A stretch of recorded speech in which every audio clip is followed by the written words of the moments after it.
Вот он, коптер опять взлетел. Откуда взлетает, ничего не понятно. Sentinel 01, the carrier is almost clear of the bridge. ভারতে যেভাবে drone হামলা চালিয়েছিল পাকিস্তান, সেইভাবেই এইবার রাশিয়াতে ড্রোন হামলা চালালো ইউক্রেনের সেনাবাহিনী। একই সঙ্গে রাশিয়ার যে 4টি বায়ুসেনা ঘাঁটিতেও লক্ষ্য করে তারা একাধিক ড্রোন হামলা চালিয়েছে এবং 40টির বেশি যুদ্ধ বিমানকে ধ্বংস করেছে। গত কয়েকদিন ধরে যে বোমারু বিমানগুলি ইউক্রেনে হামলা চালিয়েছিল, সেই বোমারু বিমানগুলিকে ধ্বংস করেছে ইউক্রেন।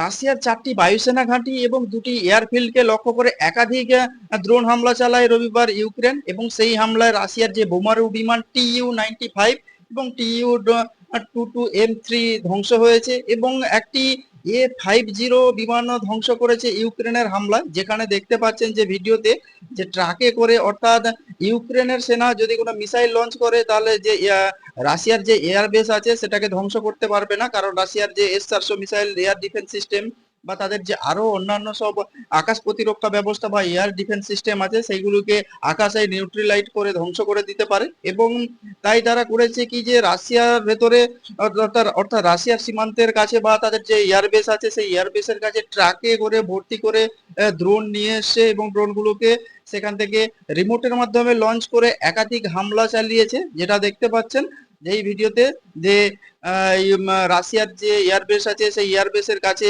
একটা ট্রাক এসছে এবং সেই ট্রাকের ওপর থেকে একাধিক ড্রোন আকাশে উড়ে গেছে এবং সেই ড্রোনগুলো রাশিয়ার যে বিভিন্ন যে বিমান ঘাঁটি, বিশেষ করে যে 4টি বিমান ঘাঁটি ছিল তার মধ্যে একটিতে একাধিক হামলা চালিয়েছে, যেখানে TU-95 এবং TU-22M3 যুদ্ধ বিমানকে ধ্বংস করা হয়েছে এবং একটি A-50 বিমানকেও ধ্বংস করা হয়েছে।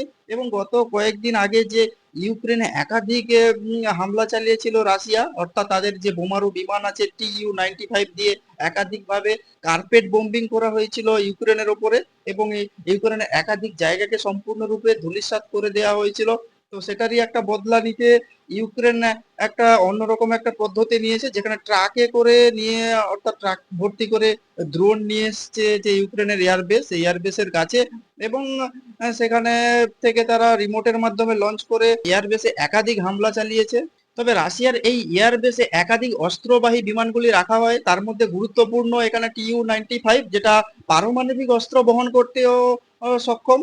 সেই বিমানেও একাধিক হামলা চালিয়েছে, যেখানে 40টির মতো বিমানকে সম্পূর্ণরূপে ধ্বংস করে দেওয়া হয়েছে ইউক্রেনি সেনার তরফ থেকে, যে ড্রোন হামলা চালানো হয়েছিল। গত 3 বছর ধরে চলা রাশিয়া এবং ইউক্রেনের যুদ্ধে এটাই আকাশপথে সব থেকে বড় হামলা চালিয়েছে ইউক্রেন, এমনটাই মনে করছে বিভিন্ন বিশেষজ্ঞরা। এবং যেটা শোনা যাচ্ছে যে পাভুতিনা নামে একটি বিশেষ অপারেশনের মাধ্যমে রাশিয়ার সেনাঘাঁটিকে লক্ষ্য করে একাধিক হামলা চালায় ইউক্রেন।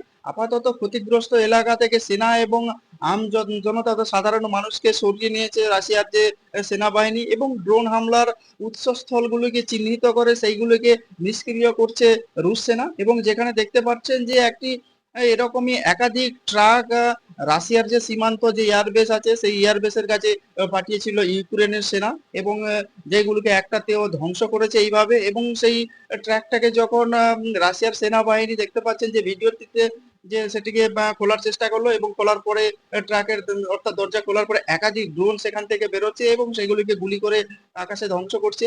তো এইভাবে ব্যাপকভাবে নতুন পদ্ধতি অবলম্বন করে একাধিক হামলা চালিয়েছিল রাশিয়ার যে ঘাঁটিগুলিতে, যেখানে তাদের যে বোমারু বিমান TU-95 থেকে শুরু করে একাধিক যুদ্ধ জাহাজ মজুত করে রাখা ছিল, যেগুলো গত কয়েকদিন আগে ইউক্রেনে ব্যাপকভাবে হামলা চালিয়েছিল এবং সেইগুলিকে ড্রোন হামলার মাধ্যমে প্রায় 40টি TU-95 সহ একাধিক যুদ্ধ বিমান রাশিয়ার ধ্বংস করে দিয়েছে ইউক্রেনের সেনাবাহিনী। এবং এই মুহূর্তে একটা নতুন পদ্ধতি অবলম্বন করে চলেছে ইউক্রেনের সেনাবাহিনী, ট্রাকে করে ভর্তি করে রাশিয়ার বিভিন্ন যে সীমান্ত আছে সেই সীমান্তের কাছে নিয়ে এসে তারা সেগুলোকে লঞ্চ করছে রিমোটের মাধ্যমে। তো আপনারা কি বলবেন সব এইসব বিষয় নিয়ে? যদি কোনো কিছু বলতে চান তাহলে অবশ্যই কমেন্টস বক্সে কমেন্টস করতে পারেন। আর নজর রাখুন না চিন্তা টিভি।